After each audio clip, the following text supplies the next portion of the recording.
Hello, Crafty Friends. I'm on again with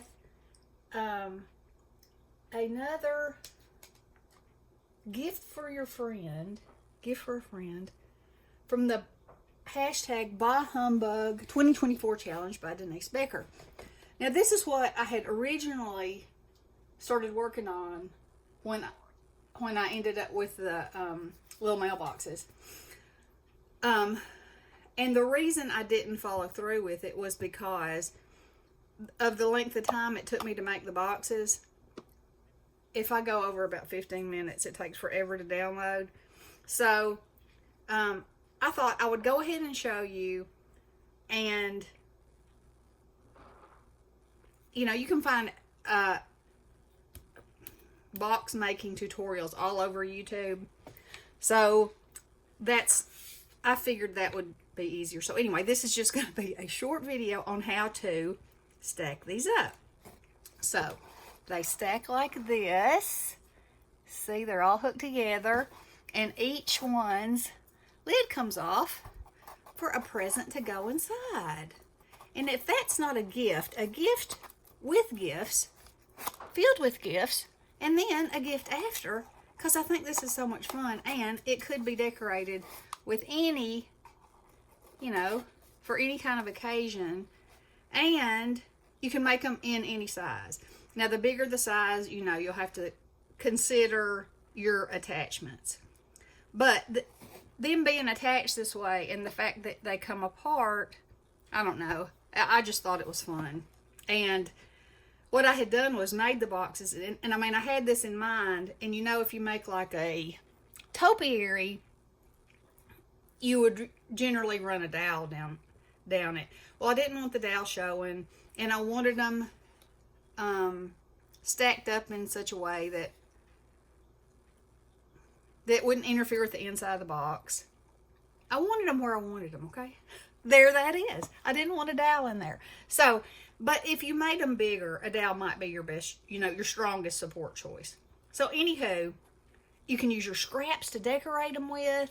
I mean, the sky's the limit. So anywho, this is some craft consortium paper that I had from last year that I used for my Christmas cards, some of them, and I think that's precious, and I think it's a precious piece of decorations as well. So anywho, I'm going to show you, I've made these 3 boxes, and I'm going to show you how to get them to stand on top of each other. Let me push my sleeves up.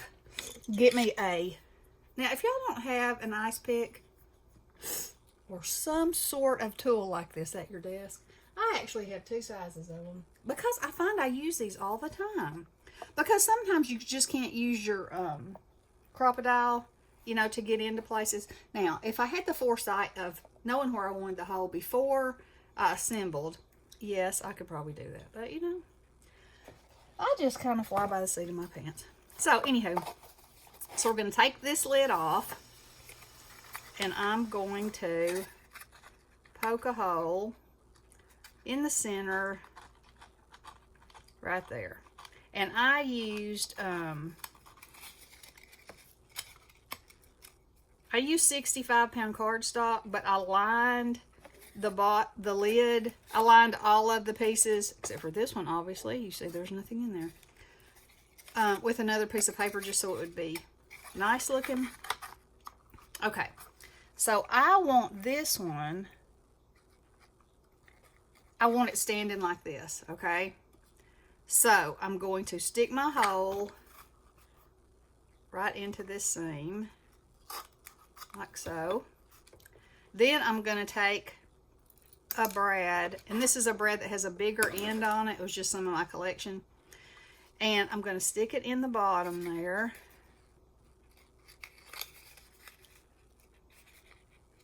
And then I'm going to stick the prongs in here. And then I'm going to use my ice pick to spread those out.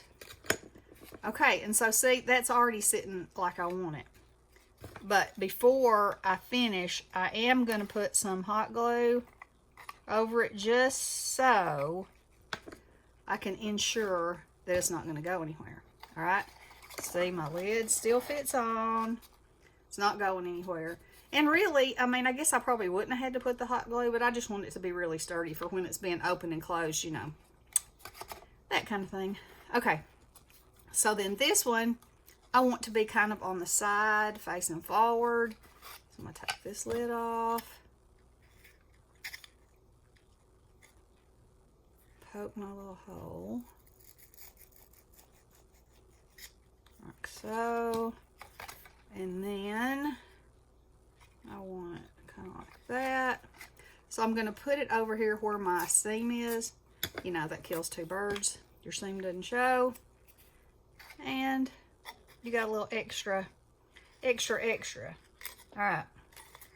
So you got to stick this in here like so. And then stick it in here like so. And you know, it would always help if you had one more hand, but I only got two, so there that is. Did both of those go in there? Yeah. I'll spread them apart a little bit just so I can see them. And then I'm going to go in there with my